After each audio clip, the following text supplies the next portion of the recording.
Hello friends, today we'll do present continuous tense. सबको पता होगा कि प्रेजेंट कॉन्टीन्यूस का मतलब यही होता है जब कोई एक्शन चल रहा हो, जब कोई काम हो रहा हो, उसे हम कहते हैं कॉन्टीन्यूटी. सो प्रेजेंट कॉन्टीन्यूस में क्या होता है कि जैसे एक काम है वो इस पॉइंट पे शुरू हुआ था और अभी तक वो कॉन्टिन्यू में है. And future it will stop, future में ये काम ख़त्म होगा, उसे हम कहते हैं प्रेजेंट कॉन्टिन्यूस. यानी इसमें जो पास्ट है, पास्ट में काम शुरू हुआ था और अब काम चल रहा है, प्रेजेंट में काम चल रहा है और ये ख़त्म कब होगा, फ्यूचर में ख़त्म होगा.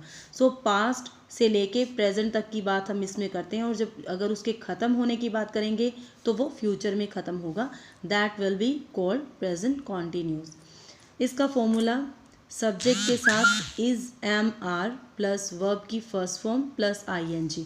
प्रेजेंट कॉन्टिन्यूस में हमेशा ही वर्ब की फर्स्ट फॉर्म के साथ आई एन जी लगता ही लगता है, क्योंकि आई एन जी ही शो करता है कॉन्टिन्यूटी को, प्लस ऑब्जेक्ट है.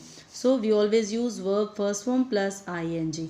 एंड सब्जेक्ट के साथ सब्जेक्ट पे डिपेंड करेगा, इज़ लगेगा, एम लगेगा कि आर लगेगा. सिंगुलर है तो इज़ लगेगा, like she is singing a song. Plural है तो आर लगेगा, they are singing a song. I है तो एम लगेगा, I am singing a song. You है तो आर लगेगा, you are singing a song. So is, am, are, तीन तरह की जो हेल्पिंग वर्ब्स हैं वो यूज़ होती हैं. Example, they are playing basketball. अगर तो आपका सब्जेक्ट प्लूरल है तो उसके साथ वर्ब कौन सी जाएगी, आर जाएगी, और प्ले के साथ आई एन जी तो लगेगा ही लगेगा. देन अगर आपका सब्जेक्ट सिंगुलर है यानी ही है तो उसके साथ आपकी वर्ब भी चेंज हो जाएगी, it would be is. And painting a picture हो गया, पेंट कर रहा है इस वक्त बंदा पिक्चर. आई के साथ एम लग जाएगा, I am writing a letter. This is the situation for short period. जो प्रेजेंट कॉन्टीन्यूस का मतलब है, एक तो हो गया कि एक गिवन पीरियड पे कोई काम चल रहा है. I am writing a letter, I am imparting a lecture, I am singing a song. ये तो हो गया शॉर्ट पीरियड के लिए जो कॉन्टीन्यूटी में काम चल रहा है. लेकिन हम लॉन्ग पीरियड के लिए भी यही फॉर्मूला यूज़ करते हैं. जैसे इन लॉन्ग पीरियड क्या हो गया, आई am working on a project this month.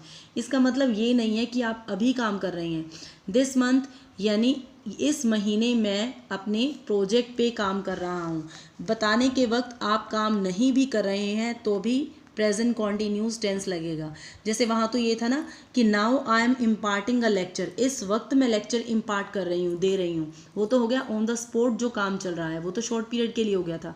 Long period में आई am working on a project this month, यानी इस मंथ मैं एक प्रोजेक्ट पे काम कर रही हूँ या कर रहा हूँ.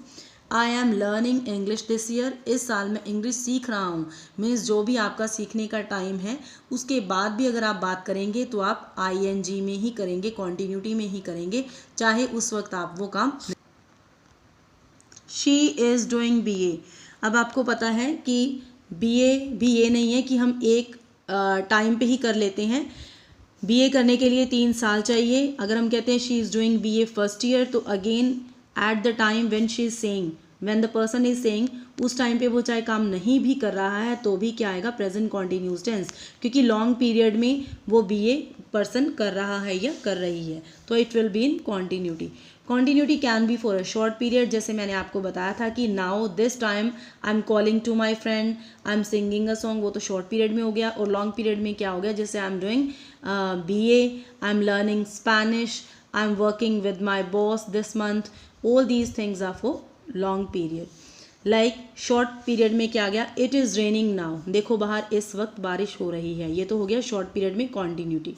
आई am working as an assistant professor, ये क्या होगा, मैं असिस्टेंट प्रोफेसर के तौर पे काम कर रही हूँ, तो ये क्या हो गया, लॉन्ग पीरियड के लिए हो गया. जब मैं बता रही हूँ चाहे मैं घर पे हूँ फिर भी मैं यही बात कहूँगी कि I am working as an assistant professor, क्योंकि यहाँ पे ये चीज़ होता है लॉन्ग पीरियड में कि जब आप वो काम नहीं भी कर रहे हैं लेकिन कुछ पूरे दिन में से कुछ घंटे आप वो काम करते हैं, यानी आप उस काम में इंडल्ज हैं, तो आप यही कहेंगे कि I am working as an assistant professor या I am doing BA. You are sitting on my cot. एक और सिचुएशन आ गई कि जब पर्सन किसी चीज़ पे बैठा है, है ना। You are sitting in a lawn हो गया, you are sitting in a garden हो गया, you are sitting on my cot, ये सब भी कॉन्टीन्यूटी में ही जाएगा। सो प्रेजेंट कॉन्टीन्यूस की जो सेंटेंस की जो फॉर्मेशन है, जो फॉर्मूला है, उसमें 2-3 चीज़ें यही आती हैं कि प्रेजेंट कॉन्टीन्यूस एक तो शॉर्ट पीरियड में हो गया, जो आप इसी वक्त काम कर रहे हैं वो कॉन्टीन्यूटी में होगा, और जो आप काम काफ़ी लंबे टाइम से कर रहे हैं तो वो भी आपका प्रेजेंट कॉन्टीन्यूस में ही आएगा। Thank you.